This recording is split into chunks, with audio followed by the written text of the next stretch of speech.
Welcome back to another video on Gearsaw Studios, and today I'm going to be showing you how to build yourself a futuristic snowy base. Built on this little riverside here, you can see it's well lit, has all the amenities you need, and a little bit inspired of another portal. Additionally, on the roof we have a farm, and generally the build is meant to be practical while still looking pretty. So without further ado, let's investigate how we'd go about this. Starting off, we need to get ourselves a decently, good area. In fact, I don't actually think this one works on a flat area, to be honest. So find yourself a hillside, and you can also see we have a waterfront. I strongly recommend this, however, it's completely optional. You just need a good hillside for this. Then, we need to start by making a rectangle, and we can count out our blocks here, where we have 3, 6, 9, 12, 13, and then we chop off the corners of it, and this will be our big window at the front. And you can also see a lot of sea lanterns all over it. This is because, the sea lanterns make sure that it's well lit without having to add something like lanterns to the build, which would not look good. Then we have all this going on, and this looks pretty cool. Now, we also need to have, another building, and additionally, an entrance to this place. So, let's start off by just choosing an area. Let's say this is our entrance. And if you're building over water, be careful. You do need a foundation down here, so be careful about that one. So now that we have that in place, just pretend this is all white concrete. Let's do some stairs up, and wherever your window's bottom block is, should also be the bottom block of your door. Then we have some cyan terracotta here, the white outline, and we'll detail this a little bit more later. As you can see, we have something coming together. And then we go like this, go down again, and now we have a box. Add a door, and make sure that the block under it is cyan terracotta or something just good. More dark prismarine here, and make sure just the build looks consistent. Where you have your harsh angles and such, we need to make sure we keep those. And now, it looks pretty lame, but I can assure you this is a good start. Now, dig a few blocks back behind your window. Right here, I've made a lot of changes, so let's just go through them. Right here, the window, of course, there's a bit more space behind it, but I added some glass. Instead of doing normal glass, because I don't use connected textures, I added myself a bunch of stained glass in order to make sure that the borders were not so visible. On one side, I added a bunch of white, then more white here, surrounded them in light blue, and then added some normal blue in the middle. Technically, you could include cyan in this gradient. Regardless, it gives it more of a futuristic vibe. Then, in front of it, I added a little bit of white concrete. Between them, we have some copper trapdoors with some sea lanterns under them, and then a bunch of stone buttons, just to make sure it was a bit more interesting to look at. The walkway was continued, and then when we go up, we encounter this part of the build. And this is where it gets kind of weird and also really interesting. It's just a box with a gray concrete outline, and then a little bit of cyan terracotta on the bottom with a copper door. However, I added myself some useless details like fake windows and some warped shelves to give the illusion of futuristic stuff going on. And this actually adds a ton to the build. We want to include many of these towers, and although most of them, if not all, will be completely useless, still, they make the build look more, awesome. So let's have that. We can also extend this window to be 3 blocks wide, so let's also do that. As we go deeper in the base, of course set up your temporary utilities and such, and we should make this corridor go maybe like 10 blocks. And be careful that you're not building on a very thin hill. Like, if we go over there, let's imagine we were building on this one, and then we go back, and suddenly we just ended up on the other side. So, if you are on a hill like that, please make sure you know about it. Otherwise, you might have to change your build plans completely midway through. Regardless, let's keep going deeper into this and make it 3 wide, 3 by 3, and then we'll have a bunch of room, and we can extend this further back. Right here, we have the beginnings of our main hallway. And here's the idea behind it. Of course, on the ceiling, we have more sea lanterns with concrete, and then alternating going back and forth between cyan and light blue, so that way it's just more interesting. And then for the walls, we have segments of 2 and we have doors here. Of course, they don't really lead to anything right now. Additionally, to spice it up, we can add fake redstone components and computers here. And you can see how this all comes together, makes it look like there's actually something going on.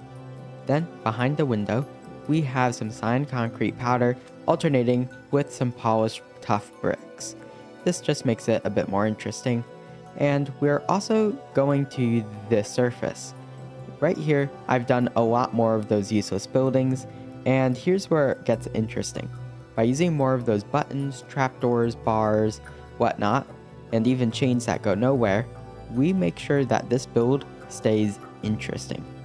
Although none of these things are practical, the idea is that it looks futuristic, something that you don't understand and thus must be really cool.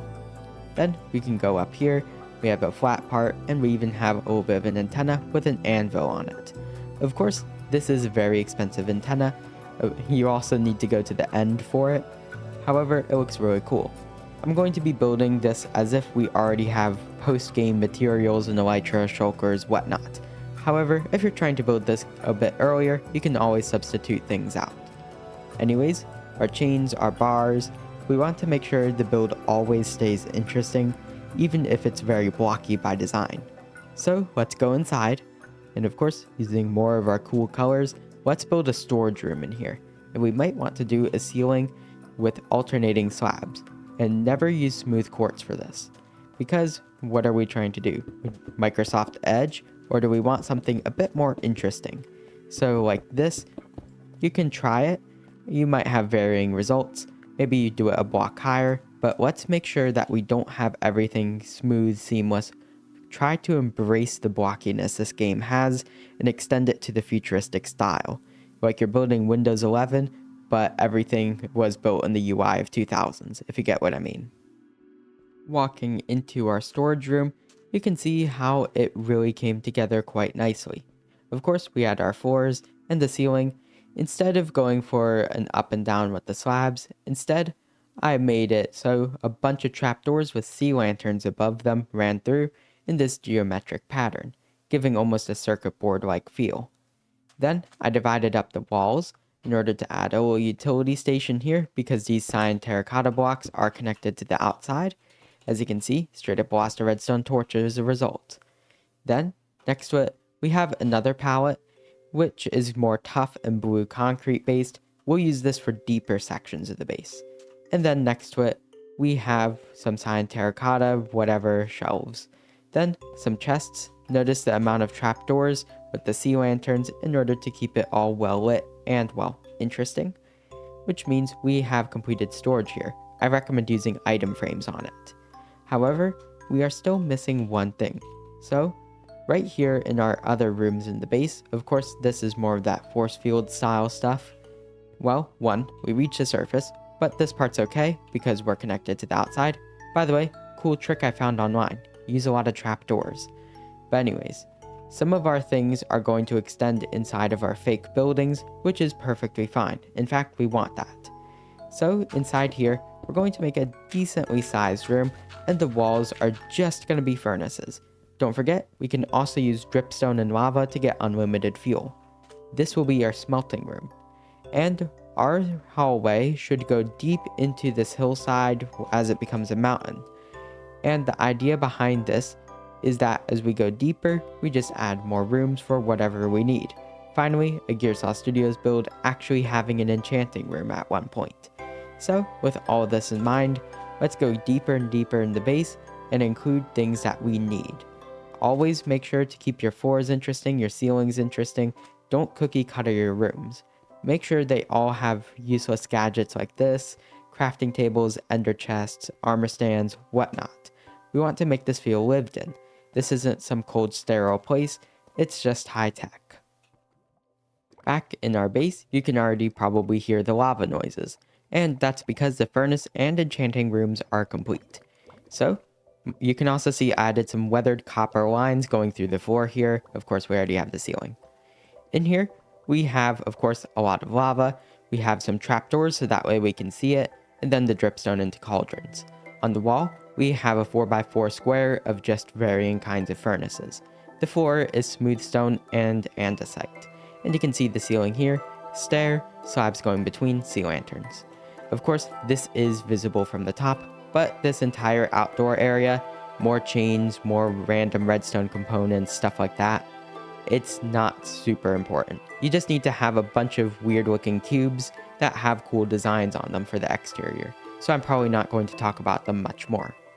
But this room's very basic, but the enchanting room is a little bit more complex. So I decided to start telling a story with this build. What about science versus magic? So on the ceiling, I have varying components and then this weird looking extractor thing over the enchanting table. Additionally, I have a bunch of purple motifs since that's more magical. And then under these iron trapdoors, I have this gradient made of frog lights and then varying kinds of purple. So we have all that. We have some shelves here because they look cool, a small mangrove enclosure because I feel like that's a very mystical biome, and then some chiseled bookshelves to store ourselves some books, more random redstone gizmos, and the floor is crimson with a little bit of carpet on it. And finally, we have a desk and a painting here. However, just a quick change, I'm going to add a blackstone button and pressure plates, so that way it looks like a keyboard. So now that we have that, armor stand's not included for the keyboard, well, it looks really cool here. And by the way, included a barrel and a hopper for lapis storage. Now going out here, we have two options of how we can continue. I'm going to use both. So first, we do need stuff like a bedroom and preferably a way to get onto the roof because for this ceiling, I needed a lot of sea lanterns, so I'll actually just add a farm here. Then, right here, at the end of the hallway, some iron doors. We go down, I'm going to add a bubble elevator, and this can be a little bit of a lab for nether stuff. Have a nether portal on the wall, netherrack like corrupting the area around it, some pumps to get lava out of it, and then have like some trapdoors and lava in the wall, stuff like that. Make this look like a lab for your nether portal. Meanwhile, back upstairs, we can go here behind the chests, and we can of course go up, but also we can go down anyways, so that way we can have a deeper section of the base for anything else we might need, maybe a cobblestone generator, bedrooms, etc. At the end of our hallway, we have that scary door, and some glow icon on the walls plus a bubble elevator gets us down into the nether portal area. As you can see, I went for a bit of a Stranger Things style with this one, but for those less informed of the show, we have this nether portal right here, which has some black and gray terracotta spreading out of it, and then some red blocks to make it look scary. Then some lava on either side, using banners. This fire is actually naturally generated off of those banners, and then magma, shroom lights, lava, whatnot. The walls here, instead of white, are now light gray, and then all of our circuitry components, whatnot, appears damaged in order to add to the vibe. We also have some pipes here with the lava. But with that in mind, we have a very stylish nether portal that makes it look haunted. And then we have like a little lab here where we have some dried gas in these holding containers, no water. And then we also have this little area. I meant to have it be a blaze holding cell, but the blaze was simply too noisy, so I got rid of it. Instead, it is now a small nether wart farm. And then finally, a pile of jewelry and gold. The jewelry is just candles. And using a piston, I have an armor stand built right into this block. This is just to make sure we have a gold helmet that's not in an item frame or a chest. Speaking of which, we have chests right here, and they're just for temporary storage. Note, we also have iron pressure plates, and then some checkerboard with deep slate and blackstone. So hooray, we have this little chamber down there, very fortified. Then, I haven't done this underground portion yet, but remember the palette, we want to use more of that blue concrete. By the way, I added a banner here, just a cool effect. Notice how we can have flashing lights with banners using shelves. But let's go up, and right here, we introduce some lime to the build. And now we have a very open idea for all this, so let's look from the exterior. Of course, our roofs and more random segments have been tacked on, but this looks really good. By adding a bit of greenery to the build, we make sure that it's just more interesting. And also, don't forget, you can use candles, end rods, rails, whatnot. But now, our tunnels are 3x3, and surrounding it, we have ourselves some light blue glass. And I also have some cyan on the bottom to give it a little bit of a gradient. Notice we also use some bars and doors, and up here we have a simple beetroot farm. I use more water than what's necessary in order to keep it symmetrical. Over here, we also could add a villager trading hall to attach to the farm, but of course, that's a little bit beyond the scope of this video. And then, we also have inside of one of these useless buildings something useful, an auto composter. With some more lime on either side to give it that earthy feel, we have ourselves just interesting stuff. And then verdant frog lights. Insert your crops up here, down here, you get bone meal. And this was off of a few stacks of melon blocks. Then we have piles of, well, vegetables and fruits here. And right here we have an ender chest for good measure. I recommend attaching crafting tables wherever you can, but of course, don't overdo it. And, well, this looks really good. And finally, more lighting hidden down here under these cyan carpets. Building all this, we have the cyan terracotta to make it more interesting. Don't forget these little gaps here. If you leave these unfinished, it will make your build look unfinished. So let's go inside here. And at the end of this hallway, I wasn't sure what to do. It does go inside one of the useless buildings. And I just made a hole with some powder snow under it so that way we can get through the base faster. Because I understand bases are cool, but what about efficiency? Because in reality, we could just have this all be one big room. So now we have faster travel time to make it less useless. So hooray! Now, with our blue concrete palette in the tough, let's go down. And in this lower layer, let's have ourselves some beds and other utilities like that.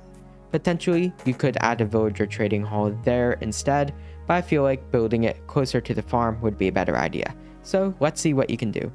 Also, this little segment here, cyan terracotta instead of white, you can see how it makes the build look a lot more like a circuit board. So I think this looks super good right now. Now for our last part of the build, the downstairs. And of course, this one's going to be a little bit weird because, well, it's the bottom. And as we go down, we have some green carpet. And there are three main things. One, on our left, we have the vault. Put anything you have that's, well, valuable, worth bragging about, whatnot, into this room. It is very well lit, decorated with diamonds and gold. Of course, this is, well, very pricey. This would be where you'd have your valuables. Of course, exercise caution if this is a multiplayer setting, perhaps just use an ender chest instead. However, if you're in single player, this is certainly a room to decorate and a goal to get. Can you do the diamond gold wallpaper? But anyways, we have that. Now we have an indoor swimming pool. Not very complicated, but you can see we have some lava under glass, we have steps, then some more lights, lava going through here as a reference to down here where we're extracting the lava, etc. And of course, we have calcite here because carpeted pool, no. And then we have a pool floaty, whatever this is, some towels, a shower, whatnot. And finally, a lounge chair. Don't forget your random redstone components. And finally, we have the bedroom. This one's not very complicated, it's just a small room. You can see the bed here doesn't seem usable until you realize there's 3 beds hidden under here. You just have to remove one of the carpets above to actually use it. But still, it's a bouncy bed and it looks more natural for a giant bed. Then some paintings on the wall, some storage here like it's a closet. Then we have whatever this is. And now that's the end of the build. We can see we have quite a bit going on. And while you can infinitely expand this, I'd say this is a good place to stop. So now let's take a quick look in Vibrant Visuals to see, does it look good in Vibrant Visuals? Right here in Vibrant Visuals, you can see how the build is now covered in snow because, well, that's bedrock conversion for you. But besides this water here, everything seems to be really good in this version. While most builds in the snow I found just don't really work in this version, I'd say that this works shockingly well. And although this banner trick doesn't work anymore because banners just don't sway as much on bedrock, still, I'm quite happy to see this working, well, just good. We can check all of our rooms, and, well, there isn't terribly much to say. It's just the lighting now has a bit more bloom on it, and we can see some of the rendering quirks of this version. But I'd still say, regardless of what you're playing on, your iPad, your computer, whatnot, I'd still recommend building this one. Because, well, it just looks good, and although it's a little bit expensive on some parts, it's certainly a base that other people can look at and say, this looks really good. So, Anyways, it's the end of today's video. If you enjoyed this video, remember, please like and subscribe, it really helps me out. Either way, enjoy the rest of your day. Gearsaw out.